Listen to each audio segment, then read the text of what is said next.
this final part of Haltian Startup videos, we're going to look into R&D and product development partners. Pasi, if a company, a startup, starts looking for an R&D partner, what should they look for? The first thing they should look for is to make sure that the partner that they're looking at is very good in their cooperation. You will be working very close with your partner. It's really important that they are very open, ready to communicate on all levels. It is okay for you to contact their design engineers directly, for example. And you also want to find out about the culture of the company. Open communication and transparency makes things a lot easier. At Haltian, we like to say that we work with the company, not for the company. Working close together with your R&D partner might sound like it's an obvious thing, but in my experience it's not. For example, with some companies, they will be subcontracting some of the work and you won't know the people that are working in your project, which makes communication so much harder. Those are very important things to take into consideration. What else do you think our viewers should know? Well, I recommend you select a partner that can take your product all the way from the idea to mass production. If you select a company that can only do, let's say, concepting stage, you're going to be faced with the selection of your next partner in a very short time. And it's much easier to work only with one partner than having many partners. So you want to make sure that the partner you select can help you in all parts of your product. And that way, your management of your partners is going to be much easier. Right, those are great factors. If I was looking for an R&D partner, maybe I would look to their customer references. Yes, and experience is really important. So you want to select a partner that is experienced in the field that you are going to be needing your product. For example, if you're looking to make a kitchen appliance, you want to make sure that the selected partner has some experience in kitchen appliances.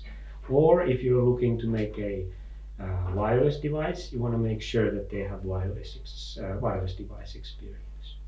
So in a sense, trying to get to know their customer references, that might help understand that is this the right partner for me or not, if they have the right knowledge. Yes. Last time we talked about financing.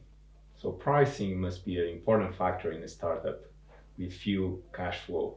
How can they look into those things? Price is really important, of course.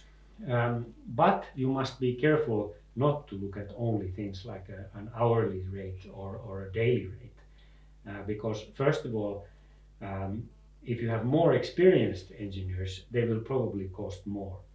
The total price of the project is the one that should interest you more.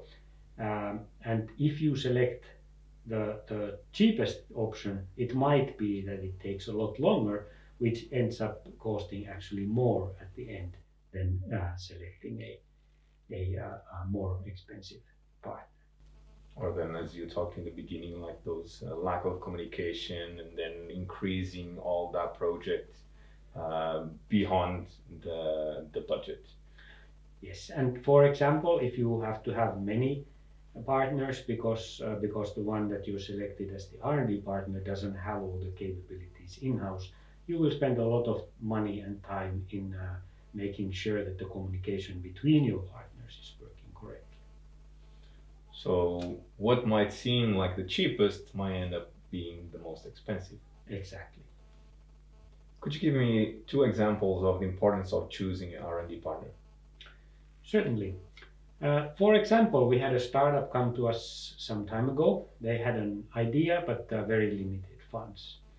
We started with them just by doing a concepting study work, a fairly limited time, limited budget project, but they were able to use that material to raise their next round of funding. We then continued and all the way to completing the product and taking it to mass production. They were able to start their business, start their sales, get cash flow, and then we continued with with the second iteration of the device. And they have been very successful with their business. Another example is a big company that came to us that they wanted a fairly complex device to be made. We made an offer, but they felt that it's quite expensive, and since they had their own R&D, they said that they would just do it themselves. But about 6 months later, they came back and said, no, it's going to cost too much and take so long if we do it ourselves that could we actually, after all, do it for them, which we did.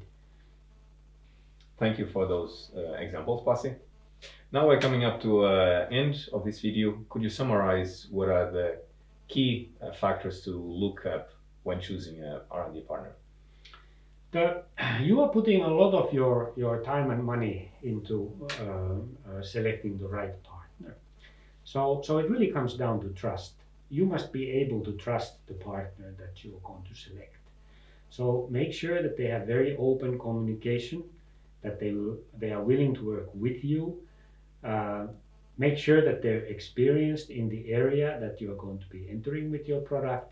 And it's good to ask around, perhaps find some references. Any reputable R&D partner company will be happy to provide.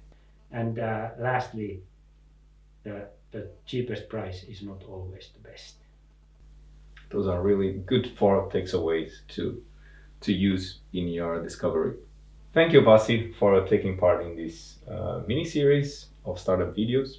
And I hope you learn something new and you're able now to take your project further on. Thank you for watching, and please watch all the other videos either in our webpage or YouTube channel. And if you have an idea that you would like us to give a look and help you, please contact us. Bye. Thank you.